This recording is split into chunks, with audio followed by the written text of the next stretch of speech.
Audiolibro. Allen. El bajo astral. Capítulo 1. Soñar con un mundo mejor. La risa y el llanto venían a partes iguales. Palmadas lo acompañaban, no de todos. Otros pacientes tapaban sus oídos, ya que no querían escuchar aquello de lo que otros reían. Quizás porque muy pronto padecerían el mismo destino de aquel que recibía las burlas. Hoy le toca salir a Marcos. Repetían sin cesar el coro de voces en aquel centro psiquiátrico. Hoy sale Marcos. Canturreaban entre lamentos y sonrisas. Marcos, un paciente de poco pelo y delgado porte, se ajustó su arrugada camisa de cuadros antes de dejar las burlas atrás y sobrepasar la puerta amaderada. Tomó asiento en un cómodo sillón, algo desgastado por el roce continuo.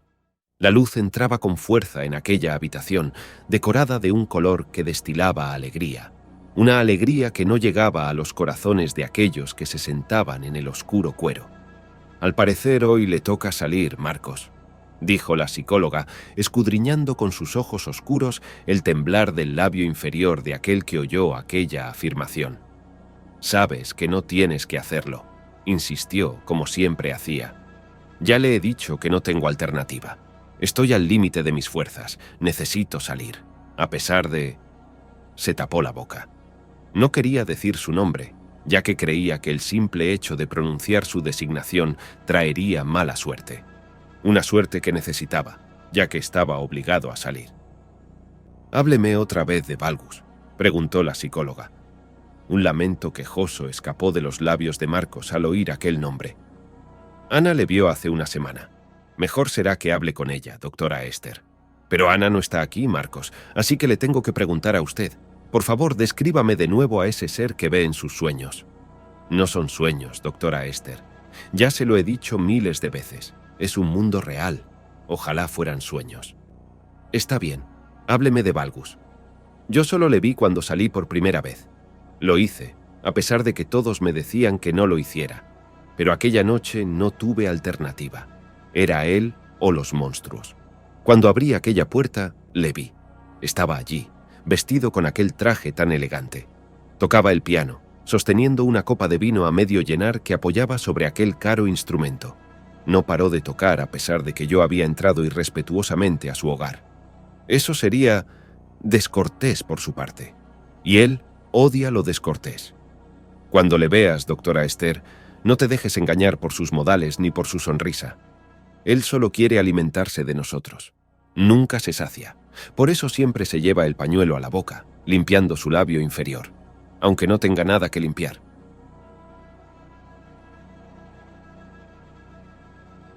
El agua cesó su caída. Esther envolvió su cuerpo en la toalla. Miró al espejo del cuarto de baño. Vio a una mujer de pelo claro y rostro cansado. Las arrugas ya marcaban su faz, a pesar de no haber cumplido aún los 40. Unas arrugas motivadas por la impotencia de no ver los frutos de su trabajo, pues, a pesar de aplicar todo el protocolo, sus pacientes no mejoraban. Tomó asiento en una mesa de caoba en el patio trasero de su hogar. La luna brillaba hermosa aquella noche, reflejando los pequeños insectos que bailaban en torno a la bombilla que iluminaba de naranja el plato frente a ella. La cena le esperaba, junto con un hombre mayor que ella, de aspecto fornido y pelo teñido para disimular las canas venidas y venideras. El resoplido la mantenía distante, a pesar de que el plato cocinado por su marido estaba delicioso. Su mente, sin embargo, estaba alejada de aquella cena, lejos de su hogar, lejos de su marido. «Tarde o temprano acertarás. Es cuestión de tiempo», la animó su marido al ver que tardaba minutos en dar otro bocado. «¿Por qué no me cuentas de una vez el historial de tus pacientes? Sabes que puedo ayudarte. Te he dicho miles de veces que no puedo hablar de eso a personas ajenas al centro». «Lo sé, pero esto cambia las cosas», dijo su marido, mostrándole una carta que sacó de un bolsillo de su pantalón. «¿Qué es esto? ¿Recuerdas la beca de investigación que pedí? Me la han concedido». Esperó la respuesta de su mujer, que, aunque su cara proyectó un gesto de agrado, seguía preguntándose qué tenía que ver aquello con su pregunta anterior. «He decidido centrarme en investigar el trastorno de las pesadillas, y eso me lleva hasta ti. Seremos compañeros de trabajo, aunque sea durante un breve periodo de tiempo. Trabajaré durante mi investigación en tu centro. Esther titubeó. Su labio cambiaba de semblante cada segundo, pues no sabía si alegrarse o preocuparse. Cariño, no sé qué decir. Por supuesto estoy contenta por ti, pero mi trabajo, es decir, el centro es algo inquietante. Desgasta. No quiero que tú también te sientas frustrado. Quizás deberías... Un beso acalló su titubeo. Mi amor, estamos siempre inmersos en el trabajo, sin tiempo para nosotros. Romper esa rutina será divertido. Esther no contestó, tan solo se limitó a sonreír, acariciando la cálida mano que mecía su mejilla.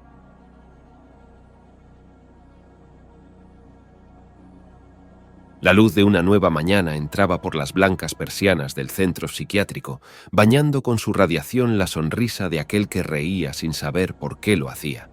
Toqueteaba la taza de té que las enfermeras gustosamente, o sin gusto, le ofrecían para espabilar su somnolienta vida. Un nuevo día, eso significaba un tiempo de paz para aquellos que paseaban por la estancia, tratando de atrapar los rayos de luz que se colaban por las rendijas de la persiana. Todos coincidían en el mismo comportamiento, adoraban aquellos haces dorados.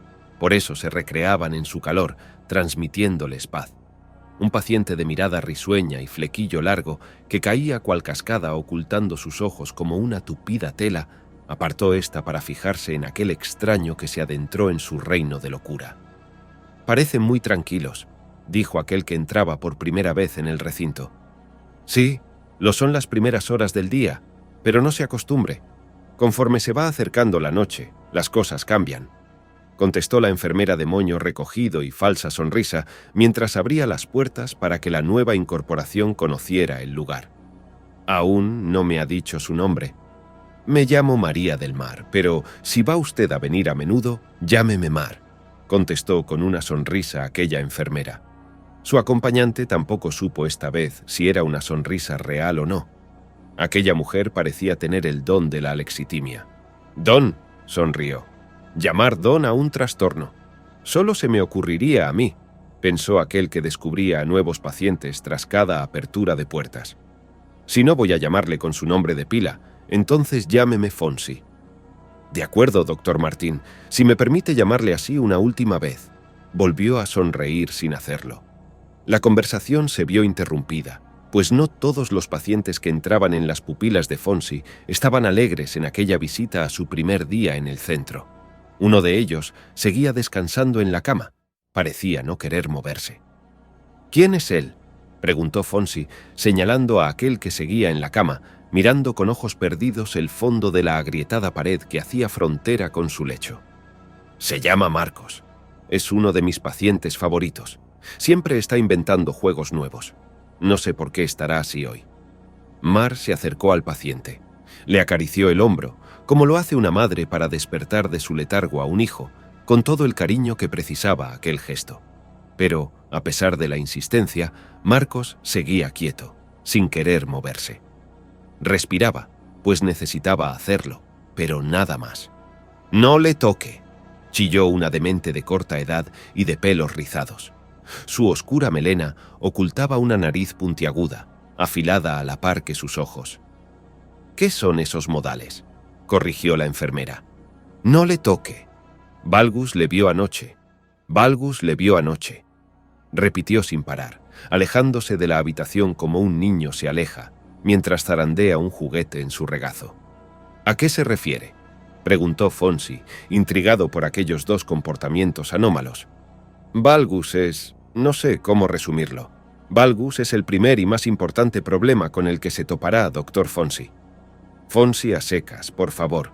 Si voy a estar con vosotros estos meses, prefiero que haya confianza entre nosotros.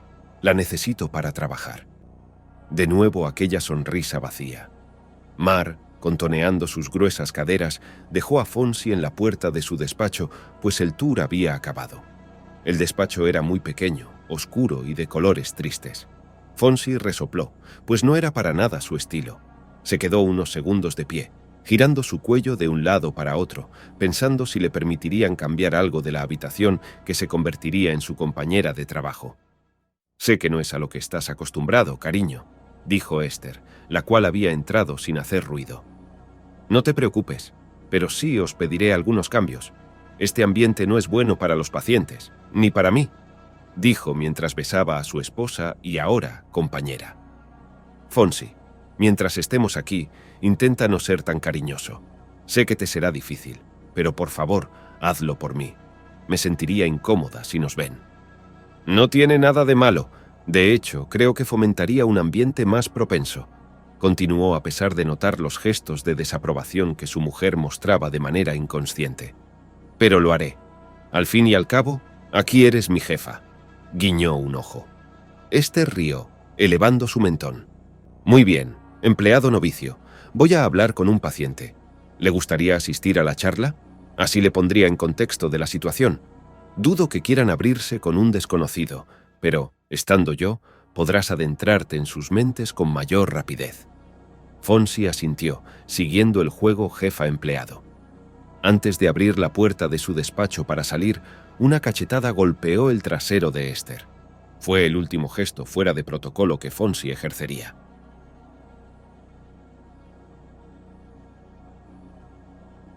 La puerta sonó tímida.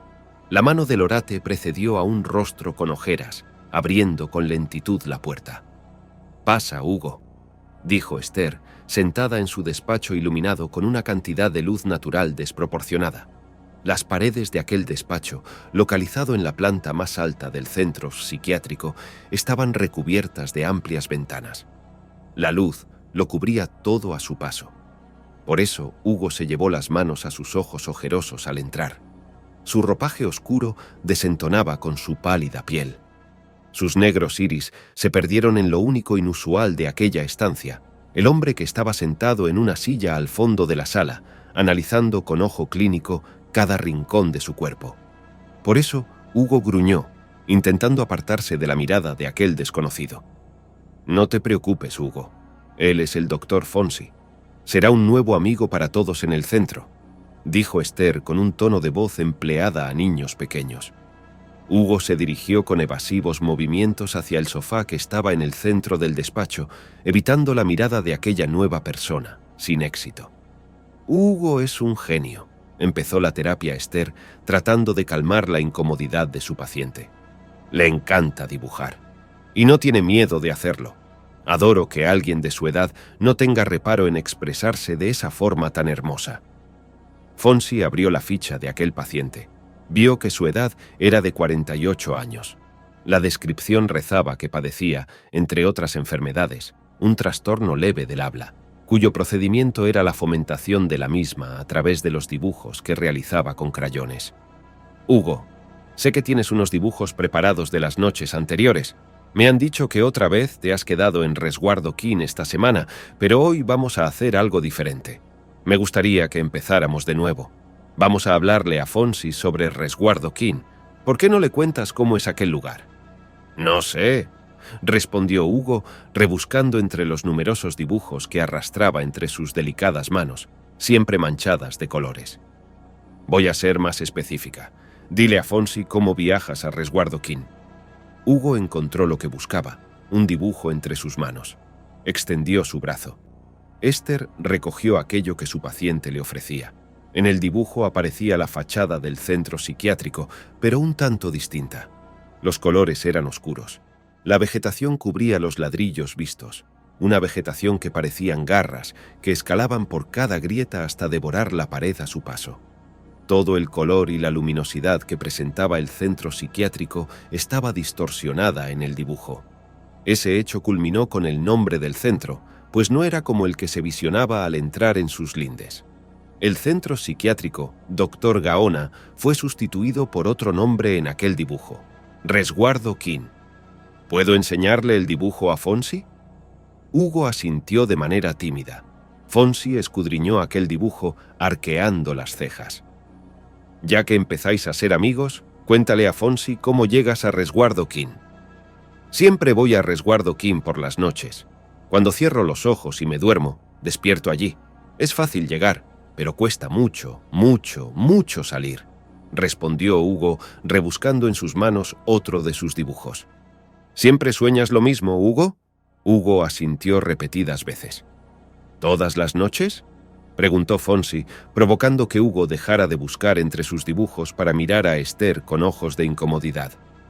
Esther alzó la mano, acallando las palabras de su marido.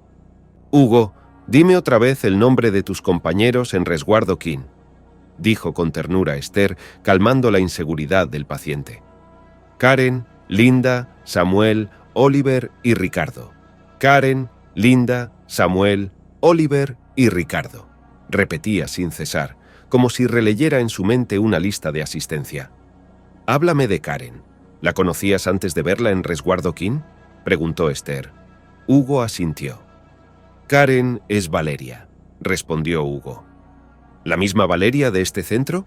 ¿La paciente que siempre dice palabrotas?», insistió Esther. Hugo asintió. «¿Por qué la llamas Karen entonces, si su nombre es Valeria?».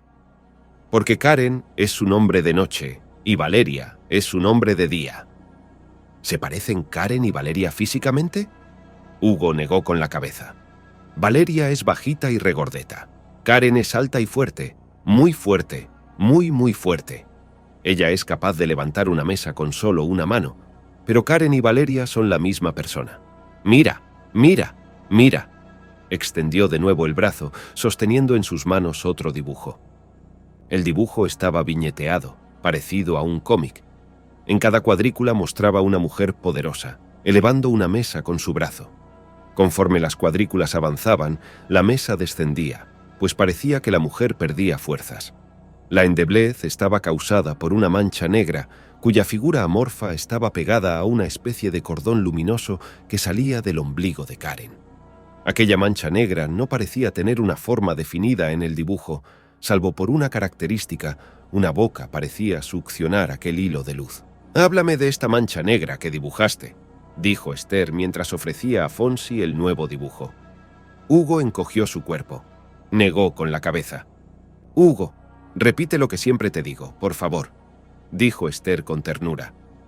«Yo soy valiente, yo soy más que valiente, y esos monstruos no podrán conmigo», repitió Hugo de manera mecanizada. «Y así es, Hugo. Eres más valiente de lo que crees. Juntos haremos desaparecer esos monstruos. Pero para hacerlo, primero tenemos que entender qué son. Por eso necesito que hables de ellos». Hugo asintió. «Están siempre en las esquinas. Solo atacan a quien más miedo tiene. Solo atacan cuando no salimos. Solo atacan cuando no salimos. Cuando no salimos». «¿Salir a dónde?», preguntó Esther. «Solo atacan cuando no salimos. Cuando no salimos». Hugo pasaba con movimientos feroces sus dibujos, arrojándolos al suelo mientras alzaba la voz. Cuando no salimos, sus acciones se volvieron más agresivas, desparramando los dibujos por los suelos. Cuando no salimos, cuando no está, él, culminó, arrojando el último dibujo a los pies de Fonsi debido a la agresividad con la que lo lanzó.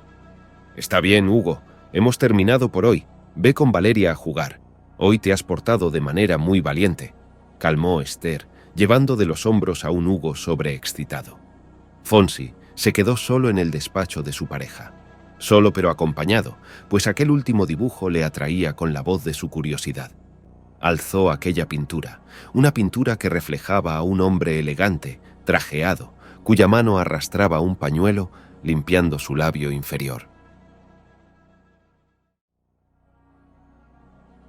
De nuevo aquella luz anaranjada acariciando su rostro, pero esta vez era un rostro pensativo, pues analizaba lo que Esther le explicaba, no encontrando una conducta antes estudiada.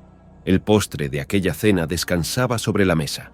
Aquel rincón era el pequeño refugio de aquel matrimonio tras los días intensos de trabajo. Tan solo el viento, junto al cantar de los grillos, hacían compañía a la pareja de psicólogos en aquel oasis, en el patio trasero de su hogar.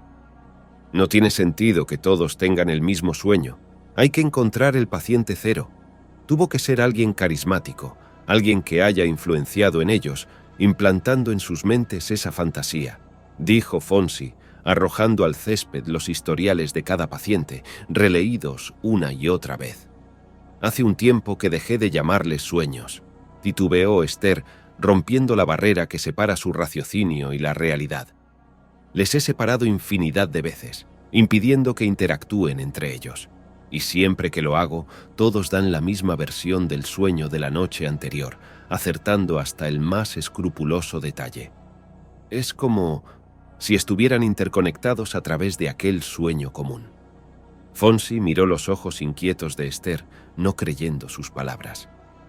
¿Estás insinuando que es algo paranormal?, preguntó Fonsi. No lo sé. Lo único que sé es que no aparece en los libros que he leído. Si quieres llamarlo paranormal, llámalo así. Llevo años perdida, sin avanzar, sin obtener resultados. Es frustrante. Ya no sé cómo enfocarlo. La mano de Fonsi encontró su mano. Aquella caricia tenía como finalidad arrebatar la impotencia que su pareja sentía, y lo consiguió, pues aquella mano se aferró con fuerza a la suya. Daremos con la respuesta, sonrió Fonsi.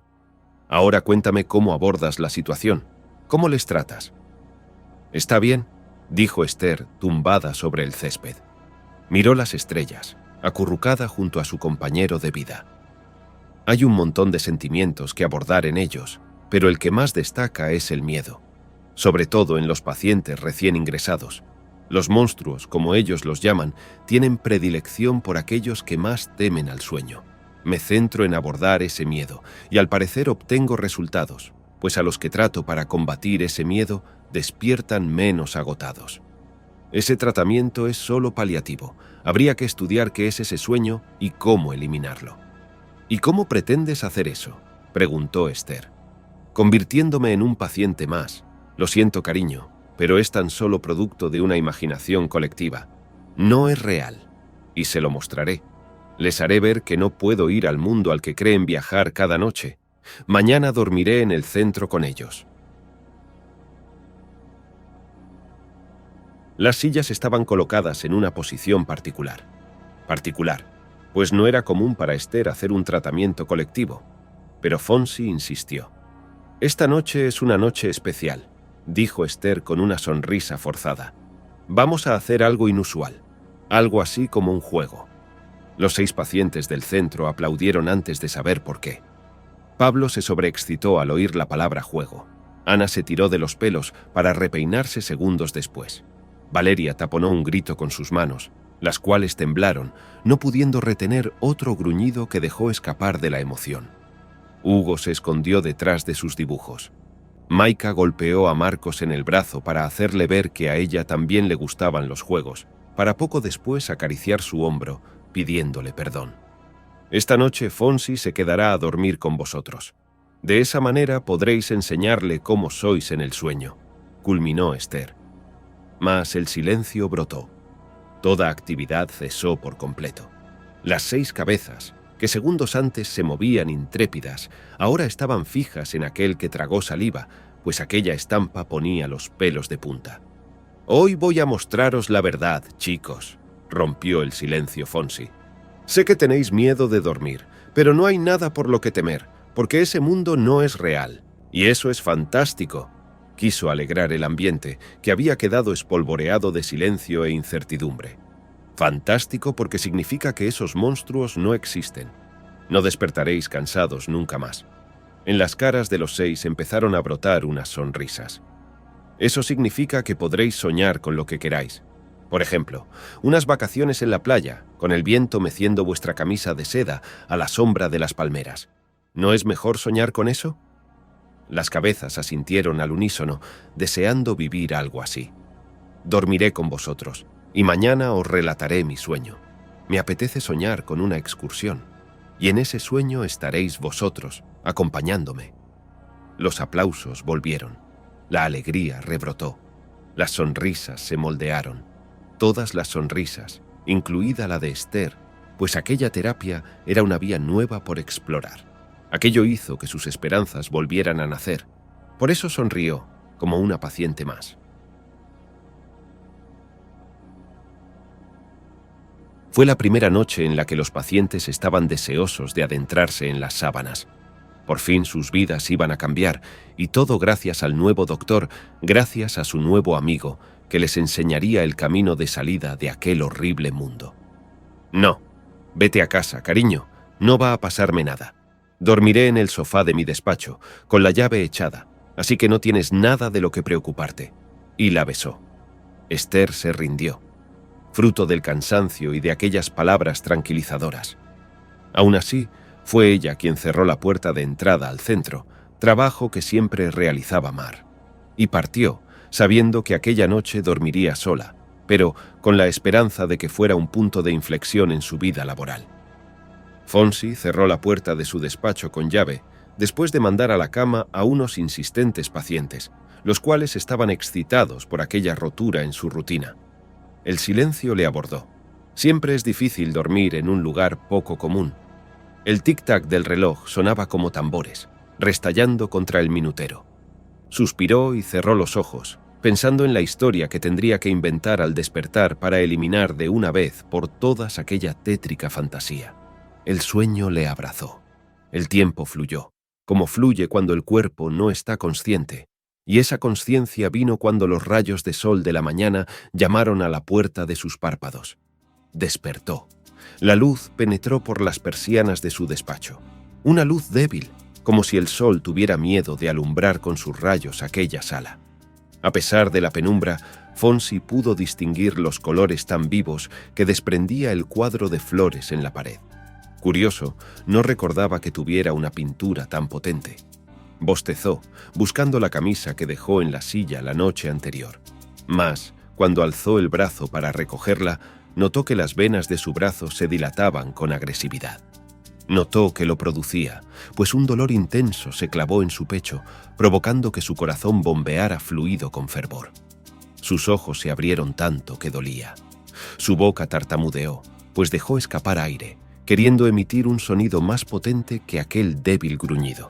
Ante él, una figura borrosa, de un negro anochecer, se arrastraba desde la esquina del techo, acercándose hasta detenerse a la altura de su ombligo. No podía correr, no podía moverse. El miedo se lo impedía, paralizando su cuerpo por completo. Tan solo reaccionó cuando aquel ente tomó forma, pero fue demasiado tarde. Las grandes fauces que moldeó aquel ser se adhirieron a su cuerpo, mordiéndole, desgarrándole, alimentándose de su temor, de sus gritos, de su alegría, de su energía. Audiolibro. Allen. El bajo astral. Capítulo 1.